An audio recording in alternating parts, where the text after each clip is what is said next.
Bom dia, muito obrigado. Bom dia a todos que estão aqui, né? Eu sempre fico surpreso com essa sala sempre cheia, né, do pessoal às 4 horas da manhã aí. Até quando eu cheguei no início eu pensei, olha, será que hoje vai ter menos pessoas? Mas no final das contas, acho que eu sempre vejo esse número aí. É algo bonito de se ver sempre isso, né? Mas, meus queridos irmãos, é até interessante ali o vídeo que vocês passaram do, não me recordo o nome dele, né, mas no qual ele fez oração. E hoje o nosso tema tem a ver com oração e até a história que eu quero contar para vocês logo de início. Ela aconteceu já faz um bom tempinho, até no ano de 2019. Eu estava indo para Caçador, Santa Catarina, começar o meu ensino médio e nós estávamos indo para lá, eu e minha família, porque minha irmã havia passado em medicina em Caçador. Só que nós tínhamos um problema. Quando nós temos que fazer uma mudança, a primeira coisa que nós precisamos fazer é encontrar um lar, certo? Só que simplesmente não bastava qualquer lar para nós. Nós precisávamos de uma boa casa com um bom quintal, porque nós tínhamos dois cachorros grandes. E em Caçador, você até encontra casa, mas não uma boa casa. E se encontra uma boa casa, ela é cara. E nem sempre terá um bom quintal. Se tem um bom quintal, o preço é maior ainda, né? E nós tínhamos dois cachorros grandes e nós não iríamos abandonar, não era nossa intenção abandonar no sentido de deixar com alguém, né? Não soltar na rua, isso não. E a batalha então começou para acharmos uma casa. O meu pai e a minha mãe chegaram aí antes para a cidade, enquanto eu e minha irmã estávamos de férias. Eles foram à procura e a única coisa que nós tínhamos para fazer, além de procurar, era orar. Orar e orar, né? E eles foram por todas as imobiliárias da cidade, até achava a casa, o problema era que o preço era alto, então não cabia o nosso bolso, né? E procurou, procurou, procurou, até que chegou o momento das minhas aulas começarem. E a gente ainda não tinha casa. O que que a gente fez? Fomos para Caçador para começar as aulas, se não me engano, eu faltei o primeiro dia de aula. E a gente ficou morando num hotel, literalmente. Todos os dias a gente estava num hotel, a gente estava almoçando fora, porque não tinha casa. Não tinha nem previsão de ter uma casa ali.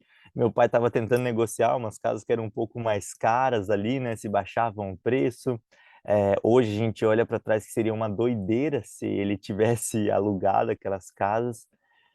E nesse período eu fiquei quase 2 semanas, eu e meu pai, quase 2 semanas morando em hotel, até achar uma casa. Mas, certo dia, já na segunda semana, se não me engano foi, eu e meu pai decidimos fazer a nossa corridinha, que a gente corria, e nós saímos, não conhecíamos muito a cidade, a gente pegou um trajeto muito aleatório, aleatório para nós, e passando na frente de uma casa, onde era um terreno com 4 casas.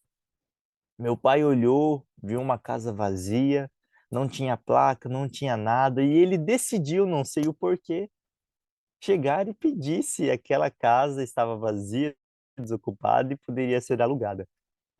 E daí ele foi então, pediu para um homem que estava lá no terreno, como eu falei, né, são 4 casas. A casa que ele viu não tinha ninguém, mas em outra casa do terreno tinha um. Hoje em dia, nós sabemos que são todos da mesma família. Então ele chegou para esse homem chamado Beto, o nome dele, e pediu: Beto, é, aquela casa está desocupada, por acaso o dono não teria interesse de alugar? E assim, o Beto respondeu que o irmão dele, que era o dono, ele não tinha intenção de alugar a casa. Tanto que não estava nem com placa, porque o irmão tinha ido trabalhar para fora, e só que deixou a casa ali e não queria alugar. Só que o Beto, ele decidiu fazer uma ligação para o irmão na frente do meu pai. Não, eu vou ligar para o meu irmão e vou ver o que ele quer. E naquela ligação, ele ligou, falou que ali estava um homem, até estava perto. E o irmão dele, não sei o porquê, aceitou alugar a casa para um desconhecido que ele nem viu. A casa foi por um aluguel super pequeno. Logo no início, eles já deixaram meu pai fazer um canil para os cachorros. Tinha um espaço bem grande, só que não era fechado. Então, meu pai só precisou fechar o espaço ali, né? Meu pai arcou com as dívidas ali. E estamos até hoje. Eu não mais, né? Porque estou aqui na FAP, mas a minha família está até hoje lá na casa. Somos amigos de todo mundo ali. O Luke, que era o dono da casa que alugou para nós, ele retornou para casa, só que ele disse bem assim, César, eu não vou tirar vocês daí. E ele foi morar numa outra casa que estava em construção. O filho dele precisou de uma casa e ele não tirou nós dessa casa que era dele e construiu uma casa nova para o filho, mas nós não saímos de lá. Resumo da história: estávamos em oração. Em oração, não sabendo onde iríamos encontrar, e realmente foi onde nós menos esperávamos. Mas lá, num pedido, em algo vindamente do meu pai, para pedir se aquela casa estava desocupada, tudo aconteceu e estamos lá até hoje, né? E com essa história, eu gostaria de fazer mais uma oração com vocês, por gentileza. Oremos. Senhor nosso Deus, muito obrigado porque o Senhor é um Deus bondoso.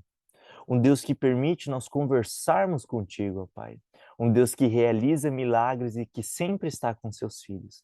Derrame teu Santo Espírito sobre nós, em nome de Jesus. Amém. E eu posso intitular a pregação de hoje como Falar com Deus é um privilégio, né? Tem até o inário número 367, né, do Novo Inário Adventista. E a nossa história de base, o nosso texto-chave, vai se encontrar lá no livro de Daniel, capítulo 2, no qual a gente encontra ali em Daniel o relato de Nabucodonosor tendo o famoso sonho da estátua, né, composta por quatro tipos diferentes, fugiu a palavra, metais diferentes, né, ouro, prata, bronze, ferro e barro, né. Só que o interessante dessa história é que quando Nabucodonosor ele sonha com essa estátua, todo mundo conhece, ele urgentemente quer saber o significado desse sonho. Os sonhos nos tempos antigos, eles tinham muitos significados para as pessoas, né? E claro que em volta disso ocorria muito misticismo. As pessoas às vezes inventavam interpretações, né? Eles tinham maneiras bizarras de interpretar as coisas na vida. Uma delas, eu estava estudando um pouco mais a fundo Daniel 1, eles estudavam o que as coisas queriam dizer conforme o óleo caía na água e se esparramava. Então eles pegavam ali a água, jogava óleo e conforme o óleo ia se esparramando, queria dizer alguma coisa. Também uma aljava cheia de flechas, conforme eles mexiam, conforme as flechas se posicionavam, queria dizer outra coisa. Perceba, eles tinham seus métodos, métodos que hoje nós olharíamos e diríamos que bizarro, isso é ridículo, isso é mentira. E agora Nabucodonosor acaba de ter um sonho e os intérpretes do reino são convocados, só que o rei não conta o sonho. Não tinha nem como inventar uma história, não tinha como inventar uma interpretação. E os próprios intérpretes ficam assim pasmos e dizem: nunca ninguém pediu isso a nós. Isso é absurdo de se fazer. E olha só que interessante. Em volta de todo esse drama, quando nós vamos para o versículo 11, nós lemos o seguinte: isso que o rei exige é difícil, e não há ninguém que o possa revelar diante do rei, a não ser os deuses, e, e estes não moram entre os mortais. Uma coisa interessante, os intérpretes criam que os deuses saberiam o sonho do rei. Só que eles não poderiam contar com a ajuda dos deuses. O final do versículo diz que e estes não moram entre os mortais. Os deuses sabiam, mas podemos pedir para os deuses?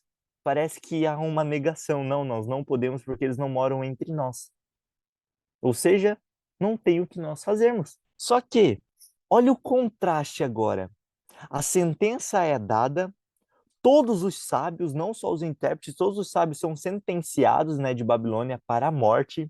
Daniel fica sabendo disso e a Bíblia vai dizer que com muita prudência, né, na minha versão até atrás no versículo 14, cautela e prudência. Daniel foi falar com Arioque, depois o rei, e quando Daniel fala com o rei, ele diz bem assim: rei, me dê tempo, olha só. O rei antes faz uma acusação, né, de que os intérpretes estão tentando enrolar ele, pedindo tempo, né, para enrolar, para inventar alguma coisa. Só que agora Daniel, com muita sabedoria, ele pede tempo e o rei dá tempo a ele. E olha que interessante, Daniel não só pede tempo, como Daniel diz bem assim, no versículo 16, Daniel foi falar com o rei para pedir que lhe desse tempo e ele revelaria ao rei a interpretação. Daniel já tinha dado a certeza para o rei, antes de ter a revelação. Só que agora sim vem o contraste. Nós vimos ali atrás que os deuses pagãos não poderiam ajudar os seus súditos. Mas o Deus de Israel, ele não é um Deus distante. No versículo 17 e 18 nós lemos o seguinte: então Daniel foi para casa e explicou a situação a Ananias, Misael e Azarias, seus companheiros, para que pedissem misericórdia ao Deus do céu sobre este mistério, a fim de que Daniel e os seus companheiros não fossem mortos com o resto dos sábios da Babilônia. Percebem o contraste? De um lado, você vê pessoas que não podem procurar os seus deuses. No outro lado, você vê 4 amigos se relacionando com Deus, que embora ele seja todo-poderoso, Criador, embora ele não deva nada à humanidade, ele ouve a súplica dos justos. E foi quando ele ouviu. O versículo 19 diz: então o mistério foi revelado a Daniel. Isso não é lindo? O que eu quero refletir com vocês é o privilégio que nós temos de poder orar. Orar a um Deus que ele não é distante demais. Um Deus que literalmente ele se faz presente, embora ele seja grandioso. Ele não usa essa grandiosidade para se afastar da sua criação, diferente de outros deuses, diferente de outras crenças. O Deus a quem nós podemos orar é aquele que um dia se fez carne e habitou entre nós. De tanto que ele nos amava, ele se rebaixou à condição humana para viver entre nós e se revelar a nós. De um lado, nós temos um Deus, podemos dizer até em certo sentido orgulhoso, que não se mistura com uma raça menor. Mas no outro, Deus de Israel, ele se mistura, se for preciso, se faz homem. E porque foi preciso, morreu numa cruz por nós para nos dar uma segunda chance. E hoje nós temos a oportunidade, eu digo, infelizmente nós não podemos ver Jesus pessoalmente, mas felizmente nós podemos conversar com ele através da oração e da palavra de Deus. O problema é que nós cristãos, nós temos uma dificuldade para orar. Às vezes não consideramos Deus o nosso amigo, o qual podemos contar tudo e orar sem cessar a qualquer momento. Às vezes para nós a oração é só de joelhos, de olhinho fechado.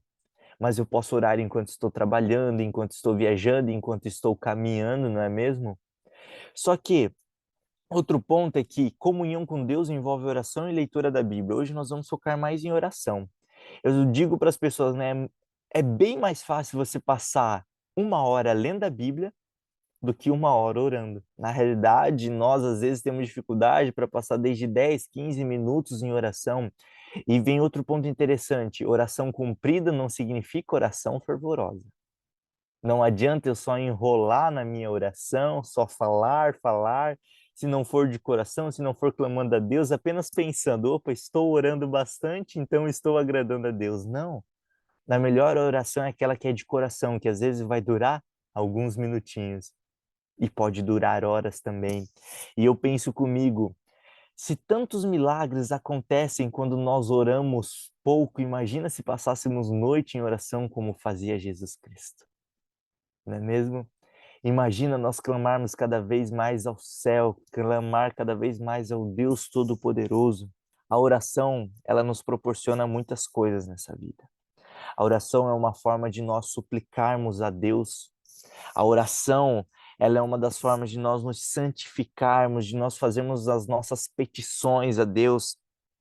Orar é se cuidar e se proteger, principalmente dos ataques do inimigo, não é mesmo? Orar nos traz alívio. A oração não faz com que Deus desça até nós. A oração nos eleva a Deus. Ellen White vai dizer numa citação bem assim: ao orar penetramos na sala de audiência do Altíssimo. E ela continua aí: devemos ir à sua presença possuídos de santa reverência. Isso não é lindo? A oração ela traz cura, traz justiça. É um momento que Deus nos ouve. Deus acolhe as nossas orações, é um tempo de qualidade com Deus, é um auxílio às pessoas a oração. Ela nos traz conhecimento da vontade de Deus, nos traz alívio, ajuda e determina decisões, né? Quando estamos em dúvida, nós podemos, em oração, clamar a Deus, colocar as nossas dúvidas, as nossas incertezas diante de Deus, e Ele nos conduz, Ele nos mostra qual é o melhor caminho. A oração é um momento de confissão e perdão. Na Bíblia, nós encontramos diversas pessoas, diversos relatos, não só esse de Daniel, que estiveram orando e experimentando grandes milagres de Deus. Olha só, quando Josué clamou a Deus, o que aconteceu? No meio de uma batalha, o sol parou e eles continuaram a batalha. Eu não sei como que foi esse evento, a ciência não consegue explicar, mas eu só sei que o dia teve mais dia do que o normal, para que Josué terminasse a batalha. Ana, em angústia, estava em oração pedindo por um filho e Deus atendeu a sua oração e deu um filho. Elias orou e fogo desceu do céu. Elias orou e chuva veio após mais de 3 anos sem chover. Daniel, a gente está vendo esse relato aqui, mas mais para frente, por ele ter orado, ele foi jogado na cova dos leões, só que Deus o protegeu dos leões. Jesus, antes da cruz, onde ele se encontrava? No Getsêmani, em oração. E olha só que interessante. Jesus, no Getsêmani, em oração, ele repete 3 vezes a mesma oração. Sabe o que isso nos ensina também? Não há problema repetir a nossa oração. Se nós não tivermos outras palavras, não há problema ela ser a mesma oração. O importante é orarmos sem cessar, clamarmos, lutarmos, e às vezes serão as mesmas palavras. Às vezes um problema será resolvido depois de apenas muita oração e a mesma oração. Mas lutar é fazer como Jesus fez. Não desistir, orar, clamar a Deus e, se for preciso, repetir as mesmas palavras. Pai, passa de mim este cálice, mas seja feita a sua vontade. Orou uma vez. Continuou angustiado, foi para a segunda vez. Continuou angustiado, foi para a terceira vez e repetiu as mesmas palavras. A oração permite e provoca o sobrenatural. Ellen White também vai dizer, bem assim, ao som de fervorosa oração, todo o exército de Satanás treme. Isso não é fantástico? E meus queridos irmãos, Daniel, após receber a interpretação do sonho, no versículo 20 a 23, ele exalta a Deus, né? Bendiz o Senhor, dizendo bem assim: bendito seja o nome de Deus de eternidade a eternidade, porque dele é a sabedoria e o poder. É ele quem muda o tempo e as estações, remove reis e estabelece reis. Ele dá sabedoria aos sábios e entendimento aos inteligentes. Ele revela o profundo e o escondido, conhece o que está em trevas e com ele mora a luz. Ó Deus de meus pais, eu te agradeço e te louvo porque me deste sabedoria e poder, e agora me revelaste o que te pedimos. O que te pedimos em oração, porque nos fizeste saber este caso do rei. Daniel e seus amigos em oração não só interpretam o sonho do rei, como também Daniel revela o significado, não só poupa a vida dele e dos 3 amigos, como também poupa a vida de todos os sábios que estavam contando com a ajuda dos deuses e não do Deus verdadeiro. Meus irmãos, hoje eu e você precisamos tomar uma decisão de orarmos sem cessar. É orando que nós poderemos viver grandes milagres, grandes experiências. É orando que o nosso coração será confortado em meio ao mundo de angústia e aflição. É orando que nós nos encontraremos com aquele que supre todas as nossas necessidades. É bom se abrir com um amigo? É ótimo. Só que o ser humano ele é limitado. O ser humano não preenche todo o vazio que nós temos em nosso coração. É por isso que eu digo, orar a Deus faz bem à alma. Falar com Deus é um privilégio. Hoje, qual será a sua e a minha decisão? A nossa decisão deve ser separar tempo de qualidade para conversarmos com Deus. E não só quando nós tivermos tempo de qualidade, mas também ao longo do nosso dia sempre estar contando com Deus, de olhos abertos mesmo, ocupados, mas sempre para tudo dependermos de Deus.